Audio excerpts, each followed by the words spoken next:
Mateus 9, nós vamos ler do versículo 27 até o 38. Esse evangelho de Mateus, ele tem umas características interessantes. Enquanto você abre, eu vou comentando aqui. No finalzinho do capítulo 4 de Mateus, Jesus faz alguns milagres e depois ele vê multidões. Aí, a partir do capítulo 5, ele começa o sermão do monte e vai até o capítulo 7 final. Quando chega nos capítulos 8 e 9, são capítulos de muitos milagres e curas de Jesus. E ele termina mais uma vez este capítulo 9 com uma visão, a partir do versículo 35, vendo Jesus as multidões. A mesma frase que está lá em Mateus 5, vendo Jesus as multidões. Ele subiu ao monte e viu as multidões. Aqui ele saiu de um lugar, foi para o outro e também viu as multidões. E nós vamos ver isso aqui. Então Jesus, primeiro ele faz, e depois ele ensina, e depois ele manda você fazer. É sempre assim. Jesus não exige, não pede nada de nós que ele antes não tenha ensinado e que ele antes não tenha feito. Amém? Amém. Perdoa, ele já perdoou. Ame, ele já amou. Enfim, tudo que Jesus faz é a missão que Deus deu a ele. Ele disse: assim como o Pai me enviou, eu vos envio a vós. Então é a mesma missão, a missão do Pai. Ele entrega para nós. Toda a autoridade me foi dada, no céu e na terra. Ide, igreja, devocional, evangelismo, é o ide das missões Cajazeiras 2026. Eu gostaria muito de ver essa igreja abraçar esses princípios aqui nesta manhã. Então, vamos ler Mateus 9, versículo 27. Saindo Jesus dali, 2 cegos o seguiram, chamando: Filho de Davi, tem misericórdia de nós. Entrando ele em casa, os cegos se aproximaram e ele lhes perguntou: vocês creem que eu sou capaz de fazer isso? Eles responderam: sim, Senhor. E ele, tocando nos olhos deles, disse: que lhe seja feito segundo a fé que vocês têm. E a visão deles foi restaurada. Então Jesus os advertiu severamente: cuidem para que ninguém saiba disso. Versículo 31. Eles, porém, saíram e espalharam a notícia para toda aquela região. Enquanto eles se retiravam, foi levado a Jesus um homem endemoniado que não podia falar. Quando o demônio foi expulso, o mudo começou a falar. A multidão ficou admirada e disse: nunca se viu nada parecido em Israel. Mas os fariseus diziam: é pelo princípio dos demônios que ele expulsa demônio. Verso 35. Jesus ia passando por todas as cidades e povoados, ensinando nas sinagogas, pregando as boas novas do reino e curando todas as enfermidades e doenças. Ao ver as multidões, teve compaixão delas, porque estavam aflitas e desamparadas, como ovelhas sem pastor. Então disse aos seus discípulos: a colheita é grande, mas os trabalhadores são poucos. Peçam, pois, ao Senhor da seara, da colheita, que envie trabalhadores para a sua seara. Amém. Vamos lá. Pai querido, amado, Espírito Santo de Deus, nessa noite o Senhor toma aqui todas essas palavras que foram ditas aqui.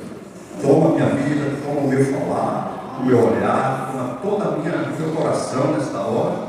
Deus, me aplica esta palavra extraída do texto da tua própria palavra. Nós queremos ouvir para que vivamos. É somente isso e é tudo isso que eu te peço em nome de Jesus.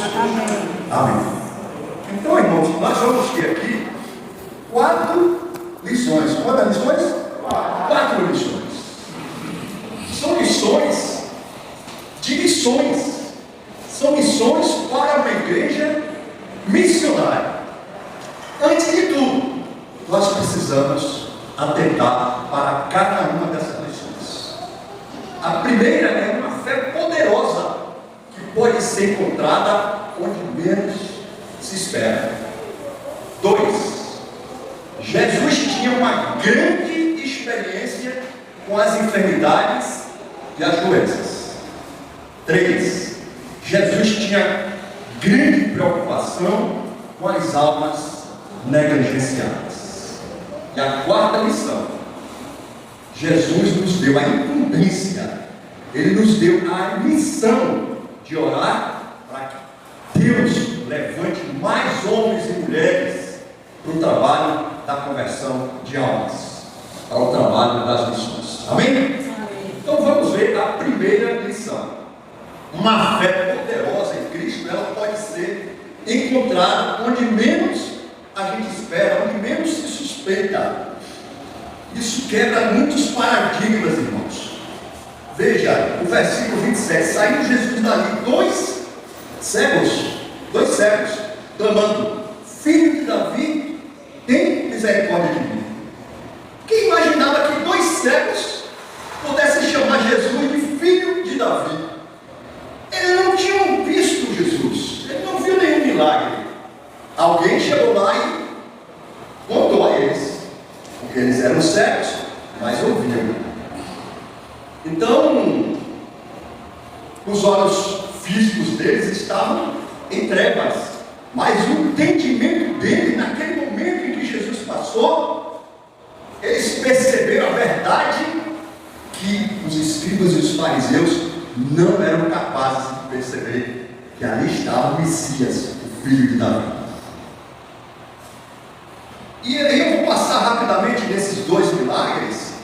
No versículo 28, entrando ele em casa, os cegos se aproximaram e ele lhes perguntou: vocês creem que eu sou capaz de fazer isso? Isso o quê? Porque eles estavam esperando, Jesus sabia o que é que eles queriam no coração deles. Eles responderam: sim, Senhor. E ele, tocando nos olhos deles, disse: que ele seja feito segundo a fé que vocês têm. Um toque de Jesus pode curar a cegueira espiritual e a cegueira física de qualquer pessoa. E a visão deles foi restaurada. Então o Senhor os advertiu severamente. Ele falou sério, ele não queria que eles saíssem falando. Cuide para que ninguém saiba disso, mas preste atenção no que é a natureza humana. Quando Jesus disse que para a gente espalhar a mensagem do Evangelho, a gente fica calado.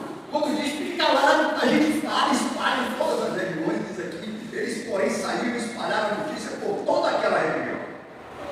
Enquanto eles se retiravam, foi levado a Jesus um endemoniado que não podia falar.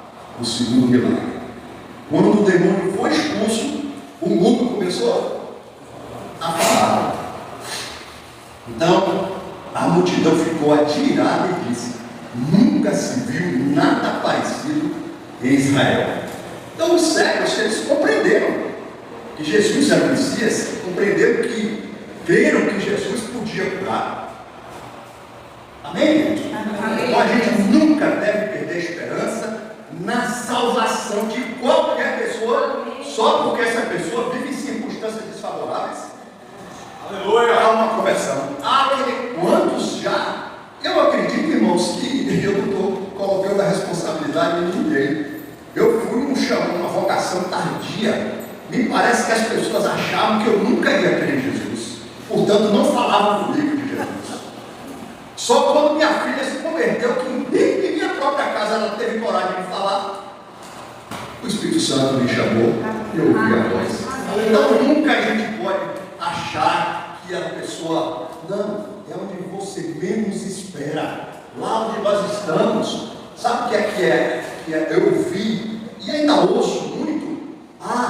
Esse povo dessa igreja da terra está perdendo tempo com aquele povo ali, que aquele povo não vale nada, que aquele povo não quer nada, aquele povo é um amaldiçoado. Irmãos, nós estamos na fé, fazendo o que Jesus mandou fazer. Nosso papel é pregar, é evangelizar. A salvação pertence ao Senhor, não é a nós. Ele converte quem ele quer. É o Espírito Santo que faz a obra. Nós estamos aqui somente para cooperar, para pregar a palavra, para ouvir. Nós vamos, somos igreja, né? Fazemos nossos devocionais, mas evangelizamos. Né? E em Marcos 16, olha o que fala. Verso 16: quem crê e for batizado será salvo, mas quem não crê será condenado. Isso cabe a nós irmos e pregar o Evangelho. Esses sinais acompanharão os que creem. Em meu nome expulsaram demônios, falarão novas línguas, pregarão em serpentes, e se beber algum veneno mortal, não lhes fará mal nenhum. E imporão as mãos sobre os doentes, e eles ficarão curados. Depois de lhes ter falado, o Senhor Jesus foi elevado ao céu, sentou-se à direita de Deus. Então os discípulos saíram e pregaram por toda parte, e o Senhor cooperava com eles, confirmando-lhes a palavra com sinais que o acompanhavam. Essa parte é do Senhor. Amém. Isso nos dá paz, nos consola. Saber que o nosso trabalho é descansar no Senhor, mas nós não podemos descansar e não fazer aquilo que precisa ser feito, que o Senhor nos mandou, o ID do Senhor. Amém. Então, meus irmãos, eles creram que Jesus podia curar. Amém? A gente nunca deve perder a esperança na salvação de qualquer pessoa, apesar das circunstâncias desfavoráveis. Deus não depende de aparência. Diga assim: Deus não depende de aparência. O Espírito Santo pode dar. O Espírito Santo pode manter a fé ativa sem dinheiro. O Espírito Santo pode manter a fé ativa sem diploma, sem faculdade, com pessoas analfabetas,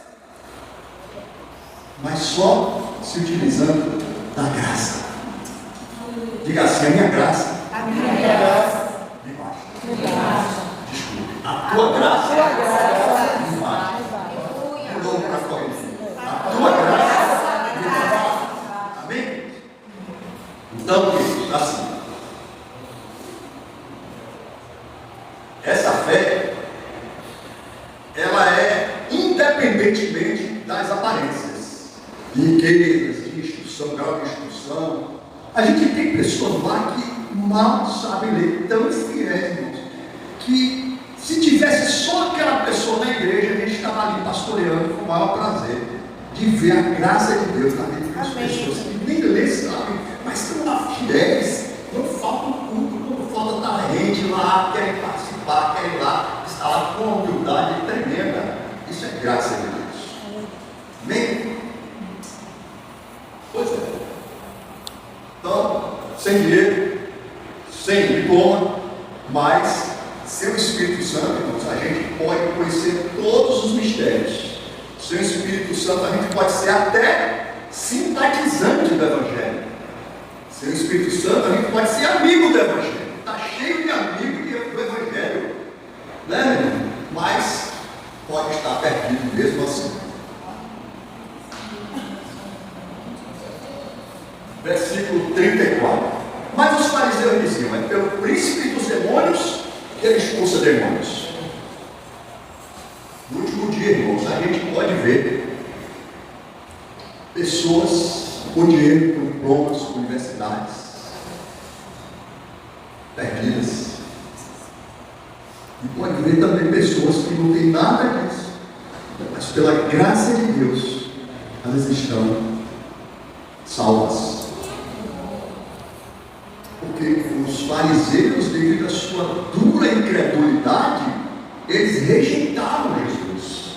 E sem Jesus não existe evangelho, não existe salvação.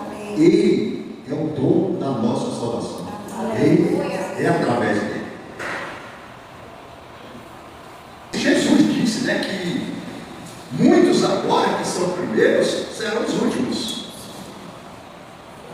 E muitos agora que são os últimos serão os primeiros. Jesus disse isso lá em Mateus 20, 16. A segunda lição, nós vamos entrar agora no versículo 35. Jesus tinha muita experiência com enfermidades e com doenças. Amém?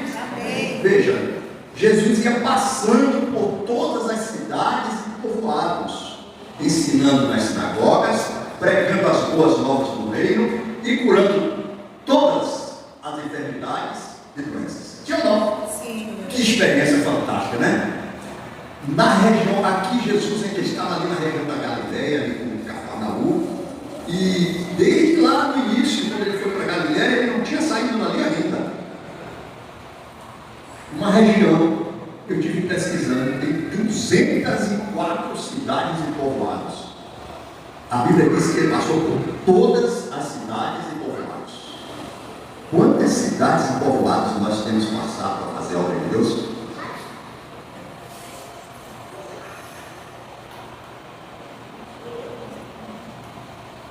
Jesus foi testemunho de todos os males herdados pelo nosso pecado. Tudo Jesus experimentou. Ele viu doença de todo tipo. Ele teve contato com todo tipo de doenças e de sofrimentos físicos. E por mais repugnantes que fossem, ele nunca sentiu nojo de tratar com qualquer vítima desses sofrimentos. Ele ia lá e tinha coragem. Irmãos, eu vou contar uma coisa aqui que ao mesmo tempo me alegrou, mas hoje me envergonha. Quando eu comecei, há uns 15 anos atrás, a visitar aquela comunidade ali, aquela povo, tinha uma mulher que ela tinha as pernas dos pés dela descascados em carne viva. Aquilo todo mês, todo verão, aqui ficava em carne viva. Você lembra disso? Eu pedi remédio e tal, não adiantava. E eu fiz o seguinte: eu ia lá, botei uma toalha e lavei os pés daquela mulher com água oxigenada, com as mãos puras, sem nada nas mãos. E as pessoas, eu coloquei naquela época, eu não faria isso, nem faço mais, mas naquela época as pessoas, sabe, eu me lembrei de Pedro, que falou: não, Senhor, isso de modo algum te acontecerá. Sabe, irmãos, não faça isso, pode pelo menos uma luva, que as pessoas me chamando a atenção.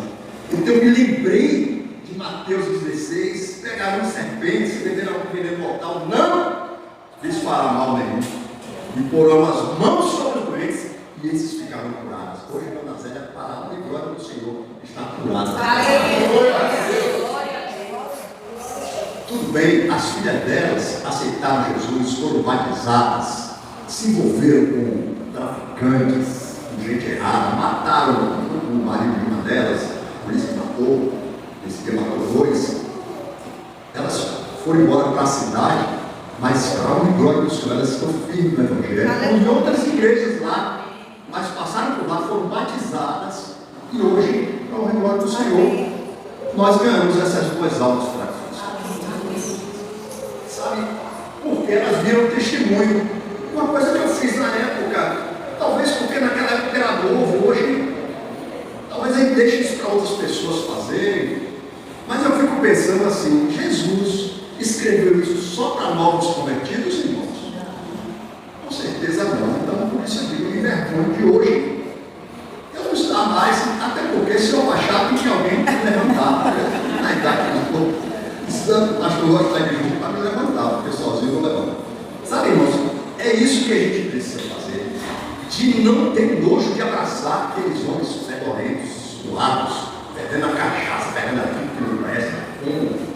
Se a gente não fizer isso, o que Jesus fez, para que a gente pudesse também fazer. Aquilo que eu falei, ele não pediu nada, ele não mandou a gente fazer nada que antes ele não tinha feito. E a gente tem nojo, sabe, irmãos? E Jesus não teve nojo de fazer isso. Isso pode ser um grande consolo para a gente. Mas veja só, irmão, nosso corpo débil, nosso corpo frágil, a gente visita doente, a gente senta na beira da cama de enfermos, mal sabendo que um dia somos nós que vamos estar. Nós não sabemos que nós vamos sofrer até o dia que a morte chegar até nós. Então, que a gente possa, sabe, irmãos, nos armar desse pensamento de que Jesus, ele é amigo dos doentes. Jesus, ele não só se compadece da nossa dor, mas ele também cura e liberta a nossa consciência, né? E nós temos a quem recorrer quando nós precisamos de paz e de perdão. Mas quando a gente precisa de cura e libertação, nós precisamos também recorrer ao Senhor. Esse mundo, irmãos, pouco se importa com os doentes, com os sofrimentos das pessoas. A igreja é o lugar mais seguro da terra, já disse o escritor. Mas a igreja precisa cumprir esse papel de segurança, não para si mesmo, mas para o outro que chega. Amém, irmãos? Amém. Então, é muito inseguro esse mundo, ninguém se importa com as pessoas. Cada dia, o amor de quase todos vai se esfriar. Jesus já falou isso. E nós temos, o Senhor. Nós temos que os olhos deles estão fixos, estão olhando para nós, para os enfermos. Jesus tem todo cuidado com os enfermos. Amém? O cuidado de Jesus com os enfermos é um cuidado especial. PJ, quando ele vai visitar o enfermo, ele não ora, ele acha que o enfermo está mais perto de Deus, então ele pede para o enfermo: olha comigo, você está mais perto de Deus, irmão. Não é verdade? A terceira lição que a gente aprende: Jesus tinha preocupação com as almas negligenciadas. Negligenciadas por quem? Por quem deveria se importar com as almas que estavam negligenciadas. Ele se preocupava com isso muito. Verso 36: ao ver as multidões, teve compaixão delas, porque estavam aflitas e desamparadas como ovelhas sem pastor. Jesus viu multidões de ovelhas, como ovelhas sem pastor. E o coração dele que se encheu de compaixão. As almas estavam negligenciadas, porque deveria cuidar. Ele viu a multidão de pessoas ignorantes, a multidão de pessoas sem esperança, desamparadas e despreparadas para morrer. Muita gente está assim, né, Senhor? Então essa visão levou Jesus a profunda compaixão. O coração de Jesus não podia ver isso sem se comover. Agora surge uma pergunta aqui que eu quero fazer para mim e para você. Qual é o sentimento que você tem quando vê pessoas nessas condições, sem esperança e desamparadas? Qual é o seu sentimento?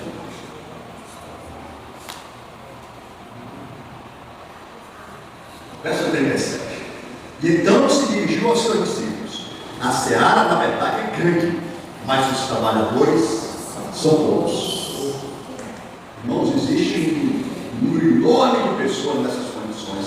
A gente pode ver por toda parte multidões de idólatras, multidão de pagãos. A gente pode ver milhões de católicos romanos. Não estou falando de católicos. Católicos é o cristão da Igreja Universal, da Assembleia Universal de Deus. Mas milhões de crentes que só misericórdia, irmãos, e muitas vezes perto de nós. Até que ponto nós estamos preocupados com essas almas? Até que ponto a gente percebe a carência espiritual dessas pessoas? Quando a gente é pagão, quando a gente não é crente, é fácil desprezar a missão. Ou então, quando a gente trabalha, eu não gosto desse termo, sabe? Eu estava empregado, CLT, agora eu estou trabalhando para mim. Se a Bíblia diz que tudo que nós fizermos é para a glória de Deus, existe trabalhar para si? Se você trabalha, se alguém, aqui eu sei que não é o caso, mas quem trabalha para si, pode desprezar a missão. Mas o crente, ele não pode, o crente genuíno, ele não pode desprezar a missão. Amém, meu Deus? 1 Coríntios, Paulo diz que nós temos a mente de Cristo. Amém? Quantos têm a mente de Cristo? Amém. Então, quem não sente compaixão pela alma do não convertido, não pode nem dizer que tem a mente de Cristo.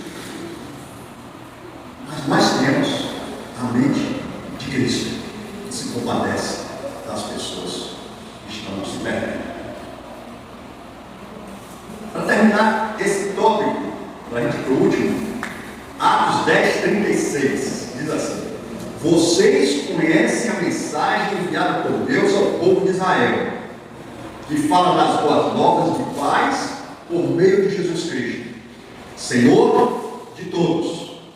Versículo 37. Sabem o que aconteceu em toda a Judeia, começando na Galileia, depois do batismo que João pregou, como Deus ungiu a Jesus de Nazaré com o Espírito Santo e poder, e como ele andou por toda parte, fazendo bem e curando todos os oprimidos do diabo, porque Deus estava com ele. Amém? Esse versículo eu acho fantástico, mas eu não vou estender ele aqui não. Eu só quero dizer que todo crente genuíno, ele deseja fazer o bem àquela porção da humanidade ainda não convertida. Amém? Amém. Quantos concordam com isso? Diga amém. Amém. Glória a Deus. E a lição 4 nos ensina para que nós sejamos estimulados e sejamos assim preparados para ser uma igreja missionária. Eu creio que essa daqui Jesus fechou com chave de ouro este capítulo. A incumbência ou a missão de orar para que o Senhor, da igreja, a incumbência de orar é da igreja, mas é o Senhor que vai fazer, para que o Senhor levante mais homens e mulheres para o trabalho de conversão de almas, para o trabalho missionário. Versículo 38. Peçam, pois, ao Senhor da colheita, da seara, que envie trabalhadores para a sua colheita. Da seara, que envie trabalhadores para a sua seara. Amém? Amém? Será que isso faz parte das nossas orações? Tem feito parte das nossas orações? Orar para que o Senhor envie mais trabalhadores para a colheita dele? Se a gente sabe orar, eu sei que aqui todos sabem orar, todos oram, eu vi todo mundo orando aqui. É uma questão de consciência. Se a consciência não for tocada pelo Espírito Santo de Deus, que é Ele que nos convence na nossa consciência da necessidade de ter compaixão pelas almas e de orar por elas, para que o Senhor mande mais trabalhadores para nos ajudar na seara, que o Senhor já disse que é grande, os trabalhadores são todos. Amém, meu gente? Que a gente nunca se esqueça dessa missão, dessa incumbência que nos foi dada pelo nosso Senhor. Então vamos fixar bem a nossa mente que esta é uma das maneiras mais seguras de se praticar o bem e de se refrear o mal. Seu evangelho, irmãos, esse mundo está aberto. A gente vai orar pelas nações, mas a gente precisa orar antes para que o Senhor envie trabalhadores para essas nações, para que o Senhor possa ali usar cada vida para que Ele leve o evangelho para toda a face da terra. Aleluia! A obra em favor das almas, igreja, é bom. Contribuir para a obra missionária, o pastor Otto já falou aqui, é bom. Mas o melhor de tudo é orar. Se nós oramos, nós falamos é com quem ouve as nossas orações, que pode fazer alguma coisa. Veja, eu estava pensando sobre isso. A gente trabalha em favor das almas, qualquer instituição de caridade pode fazer isso. Os espíritas fazem isso melhor até do que nós. Contribuem para os benefícios, as benfeitorias, os benefícios mesmo, né, das pessoas. Mas orar, só o crente pode fazer isso.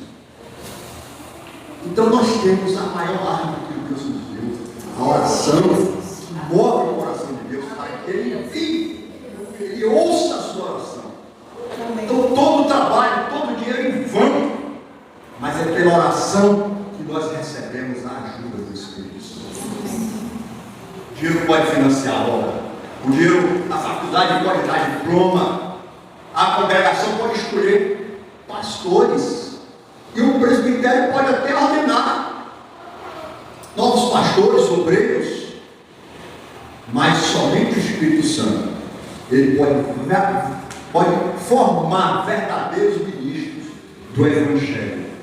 Somente o Espírito Santo pode levantar verdadeiros obreiros para a seara do Senhor. Obreiros que não têm que se envergonhar. Bem, que a gente nunca esqueça.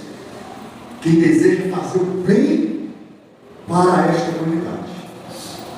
Eu louvo a Deus pelo que eu surpreendentemente aqui. Ontem eu combinei com minha esposa. Olha, antes do culto, se a gente tiver a oportunidade, vamos orar. Eu deixei ela ali subir, nem sabia que estava essa recepção linda aqui hoje. Já foi linda aqui, né? Não sei dizer mais. Quando eu cheguei aqui, ela me perguntou: qual foi o país que você escolheu? Foi o mesmo que ela escolheu. Por isso nós oramos juntos ali. Pelo Irã. Mas não foi assim, coisa sobrenatural. Nós falamos, nós vamos orar pelo Irã e vamos orar pelas cidades que sofreram a tragédia de Minas Gerais. Nós temos que orar pelos que sofrem, ainda que nos persigam, mas nós precisamos orar, porque foi assim que o Senhor nos ensinou. Então, meus irmãos, quem deseja fazer o bem à humanidade, a primeira coisa que nós devemos fazer é orar. Amém? Amém. Nós queremos encerrar só revitalizando os 4 pontos aqui, que a gente nunca se esqueça disso. Uma fé poderosa pode ser encontrada em quem menos se espera. Não vá para a missão, para o evangelismo, ali as pessoas querem ser convertidas. Não é você, pessoal, é o Senhor. Onde menos você espera. Deus é Deus de surpresa. Aleluia! Segundo, Jesus tinha uma grande experiência com enfermidades e doenças. E a gente também busca essas experiências. Nós vamos crescer espiritualmente. Nós vamos ficar mais parecidos com Jesus.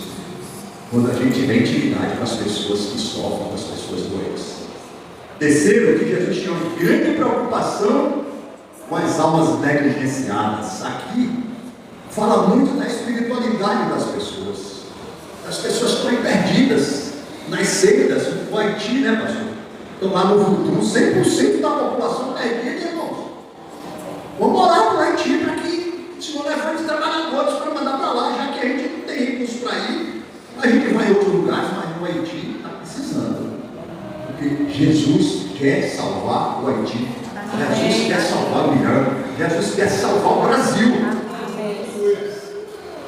Então, a quarta lição que nós aprendemos é que Jesus nos deu a missão e a incumbência de orar para que o Senhor levante mais missionários. Amém? Deus abençoe.